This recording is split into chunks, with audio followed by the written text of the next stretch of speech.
Welcome back to Midday Kentucky, everyone. Well, as you know, the whole show, Mr. David Goldman has been doing the Bird Box Challenge blindfolded throughout the whole show. How do you feel?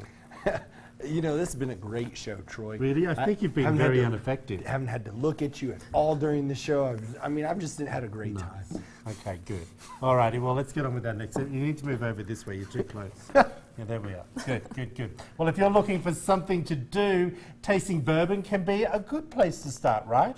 Well, James E. Pepper Distillery offers tours and tastings. Now, Marjorie's here to lead us through one right now. Okay, tell us a little bit about the history of the distillery to begin with.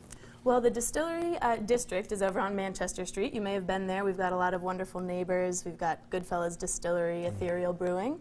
That's all located. You're over there. Yeah, that's us. Okay, yeah. I got you. So that whole area is the original James Pepper Distillery, which was actually built on site in 1879. Yeah. It burned down at the end of Prohibition. And they rebuilt, of course, mysteriously.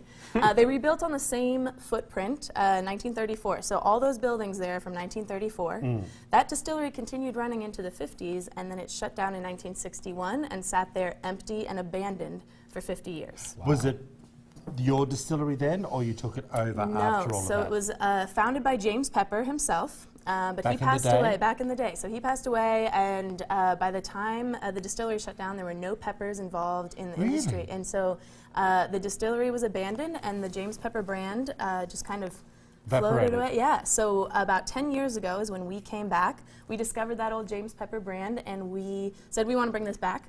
That's so cool. But we had no distillery and no investors, so we started small, and just distilling a few barrels at a time. And interesting. Who's we? Troy. Yeah. Oh, what? Where's the whiskey? Where's the bourbon? You've had a long day, my friend. Yeah, we need to feed you some whiskey. Who's we when you say we? So we started as a one-man show. Amir Pei is our founder, and now our entire company is about 9 people. So it's a very small team. And how many barrels a year are you distilling? So we Do you like how I said that? Yes. Did that sound official? That was very good, very official. Yeah, you've had a few tours, haven't you? You know what? No. Oh. I've never toured. Well, you know what? You need to come see us. We're there Wednesday through Sunday. Oh, that's cool. We do tours during the day while the still is running, and they're actually open late into the evening now. We're staying open until 7 for cocktails and tastings. We want to have a taste of the bourbon while we're talking. Absolutely. But I'm not going to pour it because I'm a bit heavy-handed. Oh, yeah. Well, there's nothing wrong with that. So we've got a few of our products here. We make bourbon and rye whiskey. Okay. Rye's my favorite. Oh, yeah. So we love rye. We've got some wonderful rye whiskeys, and our bourbons are high rye as well. You really need some of this stuff now. So we've got our flagship bourbon and rye up here. We've got our 1776 bourbon and our 1776 rye. You can find those all over Lexington and actually all over the country as well. We distribute quite widely. But the one thing we're going to try today is something that you can only get at the distillery, so it's a little special. And this is our 10-year-old pepper bourbon. So this is a high rye bourbon, which means that the recipe, so if you've never toured, Bourbon Basics, real quick, has to be at least 51% corn to be a bourbon. I know that part. Good, good. But this is a high rye bourbon, which means it's 36% rye in here, so it's going to have a little spice. Oh, I love that. Yeah, absolutely. No, he's ready. Bourbon, we'll just pour it right into your mouth. Bourbon, so we've got these That's little, what he'd like.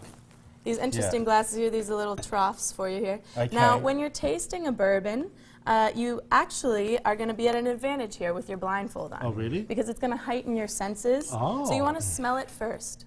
So you want to smell that with your mouth open. Okay. Yeah. Oh, with the mouth open. Yeah, so opening your mouth allows the alcohol fumes to sort of circulate, and then the aromas are circulating as well. So you can really... guess what, people? Can't She's Makes a big actually difference.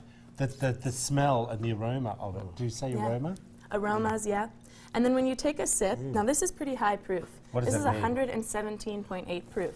This is a single barrel bourbon. This is good stuff. I'll get drunk. So what you're going to do with it's so something this good. high proof, it's delicious. You're going to take a small sip, and you just hold it on your tongue. Yeah. Okay. So a lot of people get scared of that high proof and just try to send it straight down. I'm going to taste this on break so I can be... Okay. No, so I can Well, I'll hold take it then. Oh, you want to have a taste? We'll be back after this short break, everyone. David, just keep calm.